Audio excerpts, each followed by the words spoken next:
Good evening, graduates, faculty, and guests. Tonight, I am proud and honored to introduce the valedictorian for the class of 2012, Kathryn Clark. Throughout her 4 years of Starr's Mill, Kathryn has not only dedicated herself to academics, but has also reached beyond the walls of the school and involved herself in the community. I would like to take this time to share just a few of Kathryn's many accomplishments with you. She was a member of Beta Club, National Honor Society, Science Olympiad, where she won 4 awards at the regional, state, and national level. She participated in a host of diverse activities, from the Econ Challenge team to being the assistant editor for the creative writing magazine, Music. Kathryn was also active in the Fine Arts department, working on the stage crew for the musical Zombie Prom, and playing the saxophone in marching band, jazz band, symphonic, and wind ensemble. Despite the fact that she was committed to many academic activities and clubs at school, Kathryn was a dedicated Girl Scout for 11 years, earning her Gold Award, and was part of the Rivers Alive project for the cleanup of Lake Orton Park. Serving in her church is an important part of Kathryn's life. Running the sound system for VBS, teaching youth Sunday school, and helping with cleanup days at the church are just a small portion of her contributions. Sharing her numerous gifts and talents, Kathryn taught saxophone lessons to elementary school and middle school students and tutored others in the sciences. In the fall, Kathryn will attend the University of Georgia with many of her fellow classmates. She was one of 35 students to receive the Presidential Leadership Scholarship from UGA. Kathryn is pursuing her passion for the sciences as she plans on majoring in biology with a minor in chemistry. She is an extremely ambitious young lady and is one of the sweetest people to walk through the halls of Starr's Mill. Whenever you do not understand a concept during class, she is the first one to patiently explain something that took her only seconds to master. Kathryn is a well-rounded student and a hard-working individual. So, it is an honor and a privilege to present the valedictorian for the class of 2012, Kathryn Clark.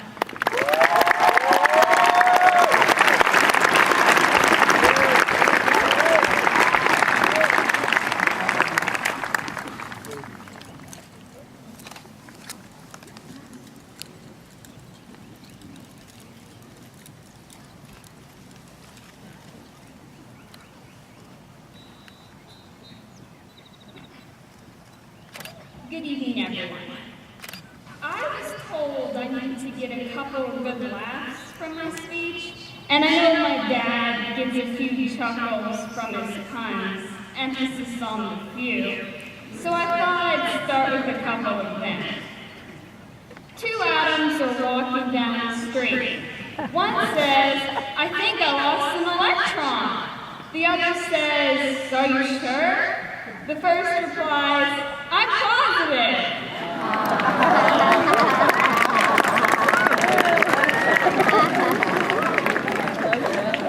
A man takes his sick dog to the vet and says, "Doctor, doctor, do you think you can heal him?" The doctor replies, "No, no, I think we'll have to bury him." But in all seriousness, a Zen monk walks into a pizza parlor and says, "Make me one with everything." They bring out his pizza, and he got what he ordered. So he hands the cashier a $50 bill.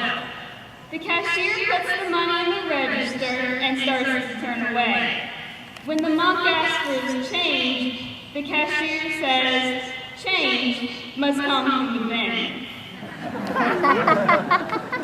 Change. What a scary thing. Yet, it's always happening, and our class certainly knows all about that. Starting in middle school, we were the guinea pig class. The first major change was with science.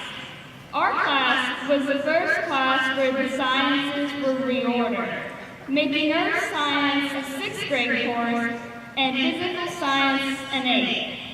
Upon reaching high school, we again had a major change occur. The entire math program was redone. This new math had all the disciplines of math taught in 1 year.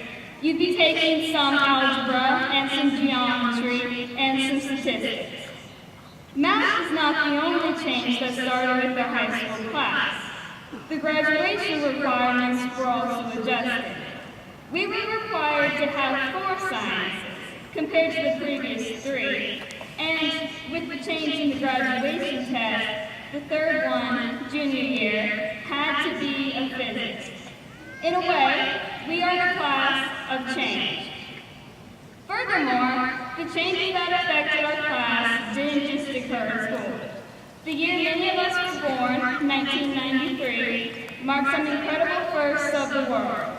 Personal digital assistants, better known as PDAs, were produced on a larger scale for the first time. Now called smartphones, these devices have changed the way we live our life.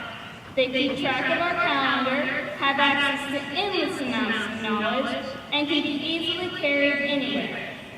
Perhaps one of the biggest events in terms of how much our lives were affected was the sending of the first phone-to-phone text message.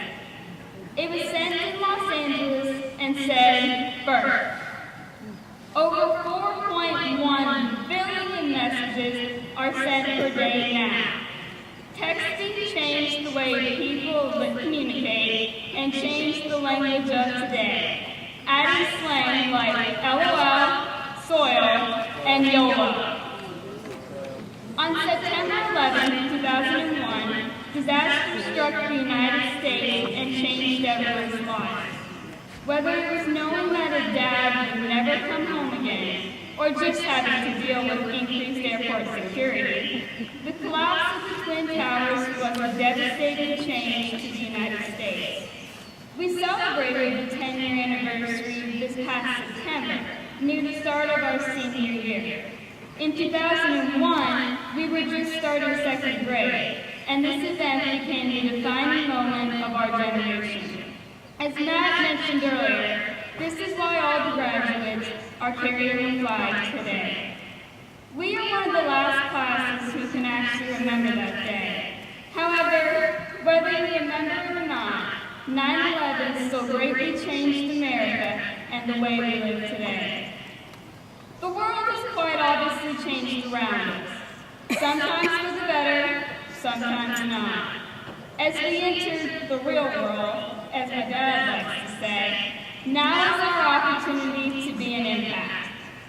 Will we be agents of change or elements tossed by it? Will we affect the life of another or let others affect us?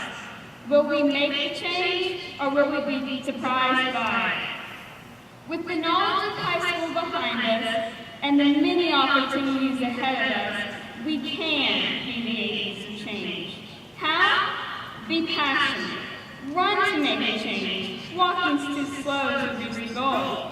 Ask questions. No answers will be found without investigation, and it's hard to have a positive effect on the world when you don't even know what needs to be changed. Teach, but also learn. Enrich someone's life by showing them a skill they never knew they could do.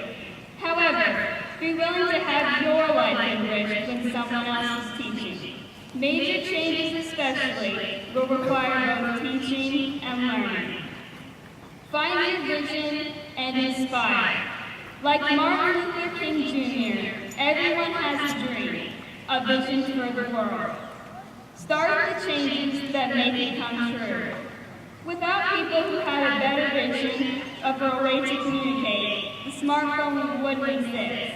Be and make the change you want to see in the world. Passion, curiosity, teaching and learning, a vision. Anyone can have these traits. Anyone can be an agent of change.